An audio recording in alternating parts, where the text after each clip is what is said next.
The Senate has urged the federal government to immortalize former Niger North lawmaker, Senator Ibrahim Kontagora, who died on August 7, 2025 in Abuja, by naming a federal institution or public monument in his honor. Kontagora, who represented Niger North in the Senate between 2011 and 2015, was widely regarded as a grassroots politician and an advocate for rural development during his tenure. His contributions to legislative debates, especially on agriculture and infrastructure financing, earned him respect among colleagues and constituents alike.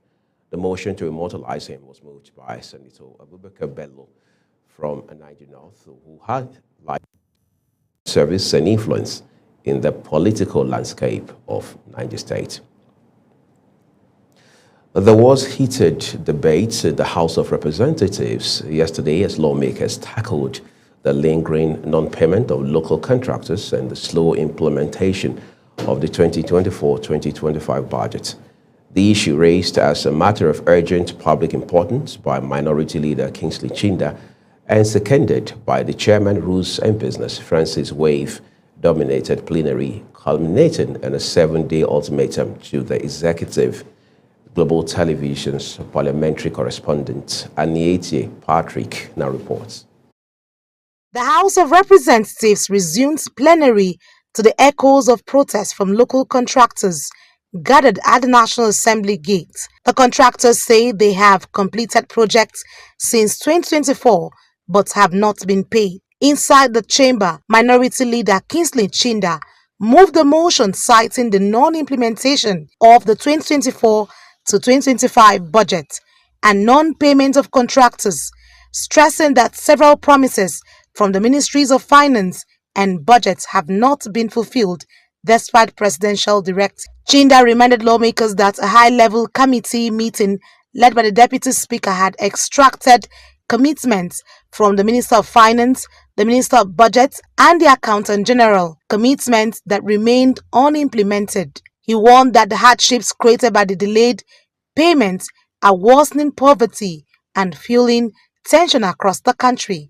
The motion considered under Order 8 Rule 5 sought a firm resolution directing key financial agencies to clear all outstanding payments within 7 days and immediately accelerate implementation of the 2025 budget. Consequently, the House is urged to resolve that the Minister of Finance, Minister of Budget and Economic Planning, and the Accountant General of the country be given 7 days to make their aforesaid payments of all outstanding bills. The motion drew wide support.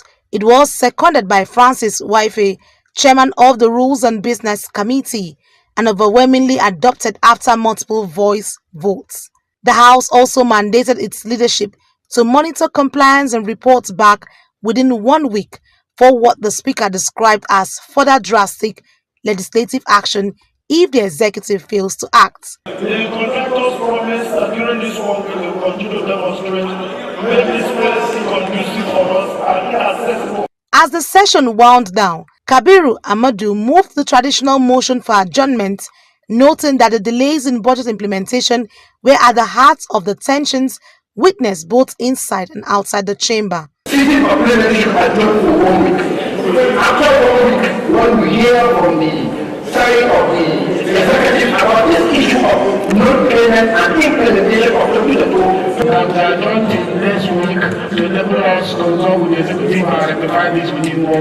The House has now issued a 7-day ultimatum to the Ministries of Finance and Budget, as well as the Accountant General, to pay all outstanding contractor debts and hasten the 2025 budget rollout. The leadership is expected to brief lawmakers next week on compliance. From the National Assembly, Aniete Patrick reporting for Global TV News. Thank you so very much, Aniete. Benue State Governor Hyacinth Alia has flagged up the second phase of the federal government's Renewed Hope Empowerment Program for women aimed at boosting livelihoods and supporting survivors of gender-based violence. Felicita Ndiri now reports. The launch, held at the Pauline Maka Center in Makurdi, marks another step in the federal government's effort to empower women through the distribution of cash, food and non-food items. Brought rice, which we collected some, but we still have 400 of the bags. Some are displayed here. Represented by the State Commissioner for Women Affairs and Social Welfare, Teresa Ikwe, Governor Alia commended the initiative under the Ministry of Women Affairs and Social Development, describing it as a lifeline for women engaged in agriculture and small-scale businesses. 100 farmers dead, 500,000 each. 20 of them, and she gave 10, and we are going to give the remaining people today. She also brought machines for survivors of GBV. She also brought for us today some bales of clothes. They are here before us, which we shall be taking to IDPs and our motherless baby homes. Other speakers, including the state coordinator of the Renewed Hope Initiative and special advisor to the Governor on Women Affairs, Scholastica Bemso, and the APC women leader, Helena Gagbe, highlighted the positive impact of the program on women's economic independence. These items that you see here today is just a continuation of what was. The Honorable Minister of Women Affairs came to the state, if you remember that period. And when she came, she brought these items that you see. This is just a little display. There are others that are kept behind us. This government is one that deals transparently. And I want to say that please, if you do not understand something, ask and get clarity so that we don't spread or propagate wrong information. What is always given for the good people of Benue State. So whatever it is that is for the masses, we give. Some beneficiaries expressed appreciation for the gesture and promised to utilize the support to grow their farms and businesses. Women are crying everywhere before, but now the cry has stopped. The cry has stopped. Just because of you. You was there, but we didn't know that someone is there for us, we women in Benue State. It's now that governor, our good governor of Benue State, dip in and bring you out. And you are the right person in that office. I so much appreciate the money given to me. I'm a farmer, right? And I'm going to spend the money on my farm. And I just want to say thank you to our governor, alias. I want to appreciate for the efforts. Thank everyone.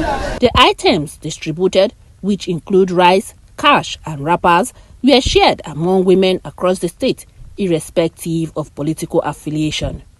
Felicity Ndere, reporting for Global Television News. Global TV's Aniete Patrick has been named second runner-up in the television category of the 9th OFAB Nigeria Media Awards 2025, earning national recognition for excellence in agricultural biotechnology reporting. The award celebrates outstanding journalists shaping public understanding of science and innovation in Nigeria. The 2025 Open Forum for Agricultural Biotechnology OFAB Media Award and Gala Night has reaffirmed OFAB's commitment to working with media houses and with regulatory partners to ensure that scientific data and farmers' experiences are accessible, understandable, and verifiable. The national newspaper reporter Juliana Agbo emerged overall best at the 9th Open Forum on Agricultural Biotechnology OFAB Nigeria's Media Awards, but it was also a proud moment for Global Television. Global TV's Aniete Patrick was pronounced second runner-up in the TV category, honored for impactful storytelling and accurate reporting on agricultural biotechnology, a field that continues to influence food security, innovation, and national development. The OFAB Awards spotlights excellence across print, radio, and television. This year, the nation's Juliana Agbo clinched the overall award after topping all three categories for her consistent contribution to science and biotechnology journalism. First time, and I'm so excited. It came as a shock that I became second runner-up, and I hope that it has stirred me up to do more. And next year, I'm coming back again. I just want to be like my friend who won 750,000. Wow! This award is not just personal to me, it's also to the farmers, the scientists, and the policy makers. Director General of the National Biotechnology Research and Development Agency, Professor Abdullahi Mustafa, commended journalists for promoting factual, research-based reporting. He said their work plays a critical role in helping Nigerians better understand agricultural biotechnology and the opportunities it offers for development. I urge you to continue to seek out these first-hand accounts, to hold the line of accuracy, and to probe both success and risks with an even-handed spirit. In her remarks, the Director General, Agricultural Biotechnology at the agency, Dr. Rose Gidado, noted that since inception, OFAB Nigeria has stood out as a beacon of science-based advocacy, bridging the gap between innovative laboratory discoveries and the lives of everyday farmers. Since OFAB's inception, of course, Nigeria has stood as a beacon of science-based advocacy, bridging the gap between innovative laboratory discoveries and the lives of everyday farmers. Meanwhile, the Niger State Governor, Umar Bago, who was awarded, represented by the lawmaker from Niger State, representing Bida, Kacha, Bako Federal Constituency, Seidu Abdullahi, acknowledged OFAB's contribution to food security, reaffirming the state's commitment to deepening farmers' understanding of biotechnology. I think what is really needed in the agricultural sector is for us to be able to enhance productivity. The awards, which started 9 years ago, recognize excellence in journalism with responsibility according to agency in an age of rapid information flows and social media amplification. The need for credible, contextualized reporting has never been greater.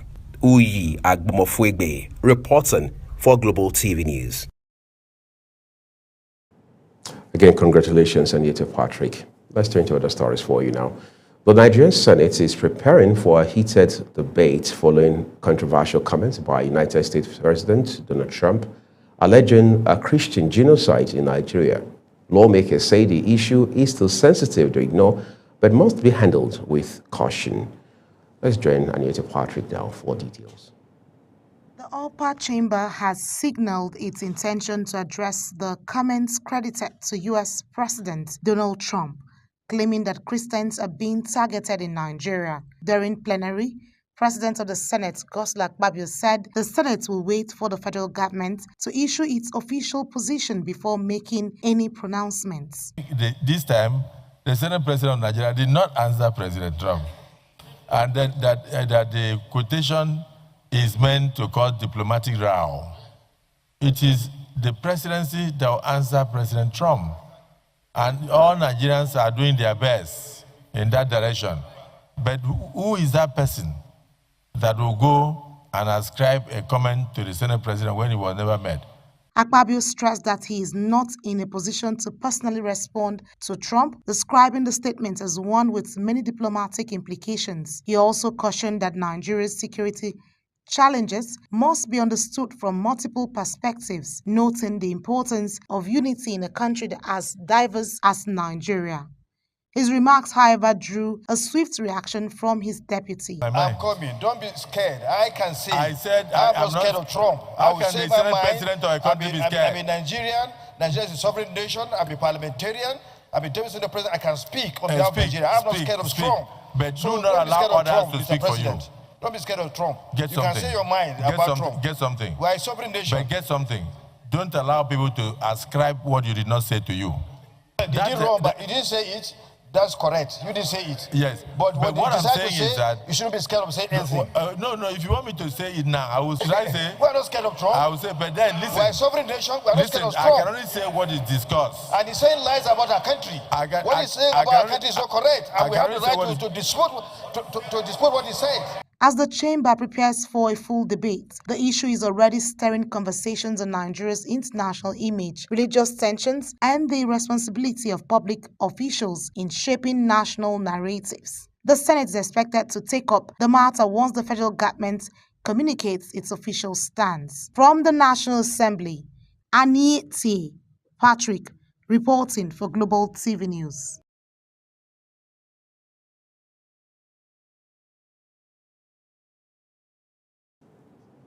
You're watching the live broadcast of the AM News here on Global Television. When the rest of the news returns shortly, Zoran Mamdani wins mayoral election in New York City Council. We have those details from the foreign scene as well as other stories from business and sports for you after this short break. Please do stay with us.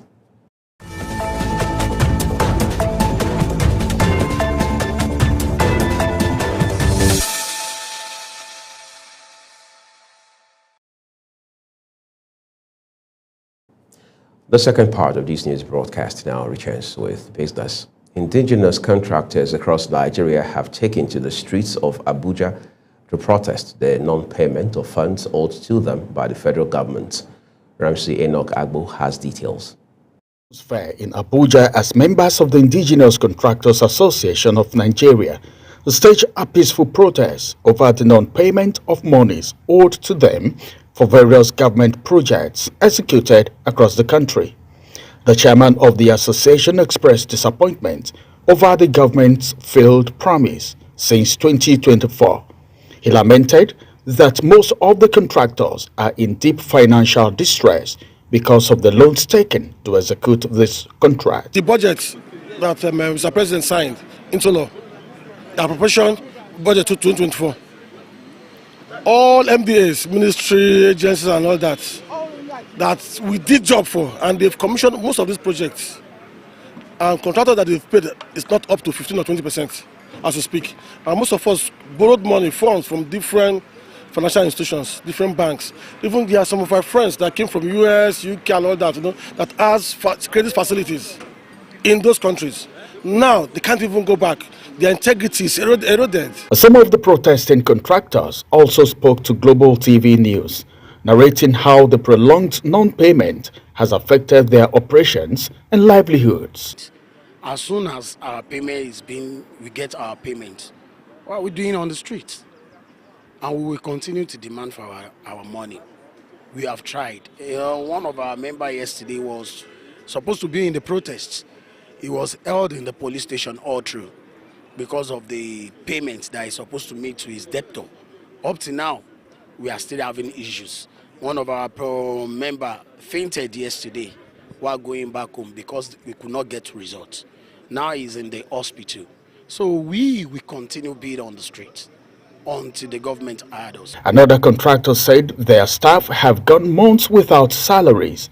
Therefore, many companies are on the verge of collapse. Presently now, I've been trying to pay for over 8 months. I've been paying my workers, borrowing money from different sources.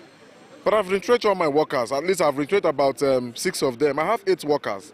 I just have 2 presently working for me. And by the end of this month, if we don't get our payment, most of them will still go. The cry is coming as a result of the loan taken by some of these contractors who are unable to pay these loans because the federal government have not paid them. And they are now running helter-skelter to see that this money is being paid. Ramsey Enoch Agbo reporting for Global TV News.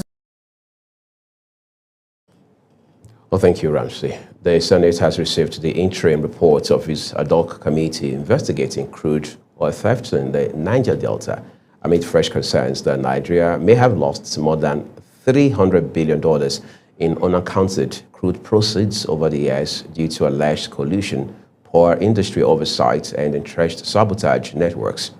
The committee, chaired by Senator Ned Nwoko, was set up earlier this year to probe the persistent theft of crude oil, bunkering operations, illegal export networks, and alleged compromises within regulatory and security systems as a crisis long blamed for dwindling production and Nigeria's failure to meet OPEC output quotas. Let's turn to the foreign scene. Have elected leftist Zoran Mamdani as their next mayor, while Democrats won 2 key states governor races, sending an early warning signal to Republican President Donald Trump ahead of the 2026 midterms. The clean sweep among several ballots nationwide has boosted morale among Democrats bruised by Trump's return to the White House, setting alarm bells ringing among Republican circles. Zerao Nasrio completes the report. Mamdani, 34, is the city's fourth Muslim mayor and the youngest to serve in more than a century. The Democratic Socialist victory came in the face of fierce attacks on his policies and his Muslim heritage from business elites, conservative media, commentators, and Trump himself. I will be sworn in as the mayor of New York City.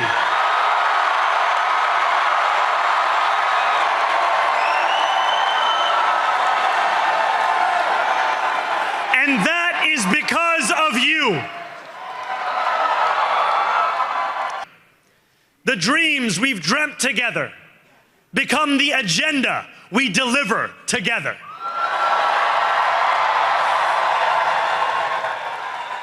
The mayor-elect has a message for a political foe, Republican President Donald Trump, who had vowed to cut funding to New York City if Mamdani won the mayoral election. Whether you are an immigrant, a member of the trans community, one of the many black women that Donald Trump has fired from a federal job. So Donald Trump, since I know you're watching, I have 4 words for you. Turn the volume up. Mamdani now looks forward to one more historical event, having emerged victorious at the polls. Zahra Unasr, reporting for Global TV News. We appreciate your reports in Zerao. Let's bring you some excitement now from the world of sports. Lagos State Sports Commission has unveiled a groundbreaking partnership with Abbey Rangers Football Club, a renowned community football institution in the United Kingdom, marking a new era in grassroots football development in Nigeria. Under this strategic alliance, Abbey Rangers FC will collaborate with Lagos State Sports Commission to implement a robust 7-pillar framework focused on talent development, coaching enhancement, sports science, community engagement, policy support, resource mobilization, and infrastructure growth. Speaking at the official unveiling, Director General of Lagos State Sports Commission, Lekan Fatodu, described the partnership as a landmark step in Lagos's mission to build a sustainable and inclusive sports ecosystem in Nigeria, on quotes. Lagos again pushing the frontiers in the world of sports. And that's AM News for you. Thank you for watching. I'm Uyag Mofwegbe, reminding our viewers that we are on DSTV, channel 365, and Star Times, channel 276. Remember to engage and follow us across all social media platforms using a Global TV NG, as well as other handles as you now see on your screen. Coming up shortly is Global Morning.